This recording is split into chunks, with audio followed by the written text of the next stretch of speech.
Selamat pagi Bapak Ibu Saudara-saudari yang terkasih dalam Tuhan Yesus Kristus. Selamat berjumpa dengan saya, Penetua Yulintin E. Prayitno, dari lingkungan pelayanan 1, Majelis Jemaat GKE Palangka 1, dalam pembacaan firman Tuhan dan renungan pagi. Puji Tuhan, karena kita masih diberi napas kehidupan hingga saat ini. Biarlah kita mempersilahkan Tuhan sebagai nahkoda kita setiap hari. Baiklah, sebelum kita membaca firman Tuhan, mari kita berdoa, memohon pimpinan Tuhan melewati Roh-Nya yang kudus. Ya Bapa yang Maha Baik, saat ini kami hendak membaca firman-Mu. Kuasai kami dengan Roh-Mu yang kudus, sehingga kami dapat memahami kehendak-Mu dalam hidup kami melewati firman Tuhan pagi ini. Dalam nama Yesus kami naikkan doa ini. Amin. Adapun bacaan firman Tuhan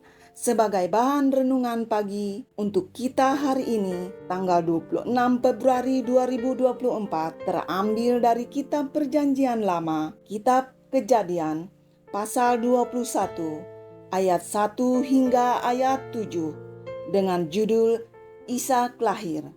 Yang demikian bunyinya. Ayat 1. Tuhan memperhatikan Sarah seperti yang difirmankannya, dan Tuhan melakukan kepada Sarah seperti yang dijanjikannya. Maka mengandunglah Sarah, lalu ia melahirkan seorang anak laki-laki bagi Abraham dalam masa tuanya, pada waktu yang telah ditetapkan, sesuai dengan firman Allah kepadanya. Abraham menamai anaknya yang baru lahir itu Ishak, yang dilahirkan Sarah baginya. Kemudian Abraham menyunat Ishak, anaknya itu, ketika berumur 8 hari, seperti yang diperintahkan Allah kepadanya. Adapun Abraham berumur 100 tahun ketika Ishak anaknya lahir baginya. Berkatalah Sarah, Allah telah membuat aku tertawa, setiap orang yang mendengarnya akan tertawa karena aku.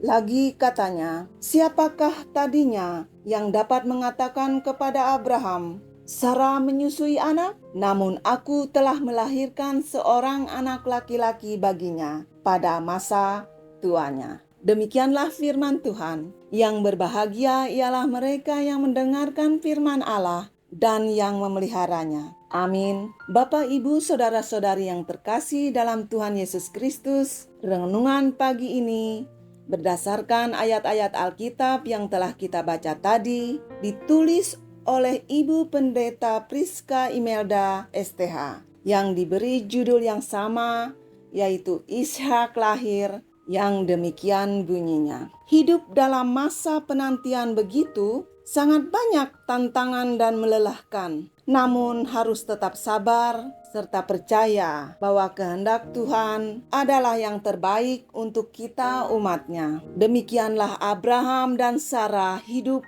dalam masa penantian yang lama hingga di hari tua mereka menantikan janji Tuhan mengenai keturunan kepada mereka. Kini tibalah saatnya Tuhan mengindahkan Sarah dengan menganugerahkan kepadanya rahmat dan berkat-Nya, di mana Abraham menamai anaknya itu Ishak. Sesuai dengan perintah Allah, anak itu disunat di hari yang ke-8.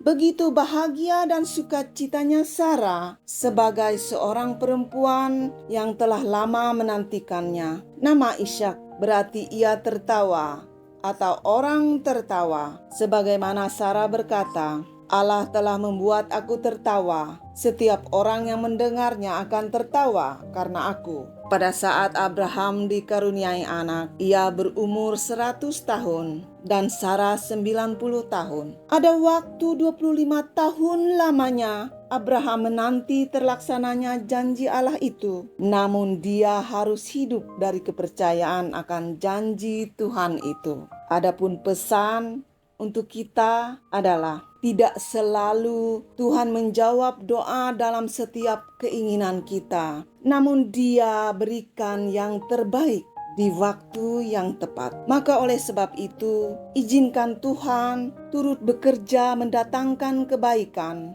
melewati setiap proses hidup dalam ketaatan kepada kehendak-Nya untuk menjadikan sesuatu yang tidak mungkin terjadi menjadi mungkin sesuai dengan waktunya Tuhan. Teruslah percaya dan berpegang teguh pada perintah-Nya, serta jangan pernah berputus asa. Amin. Selamat pagi, selamat beraktivitas. Jangan lupa like, komen, subscribe, dan membagikan program pelayanan ini kepada semua orang agar melewati pelayanan ini dapat menjangkau semua umat-Nya. Tuhan Yesus memberkati.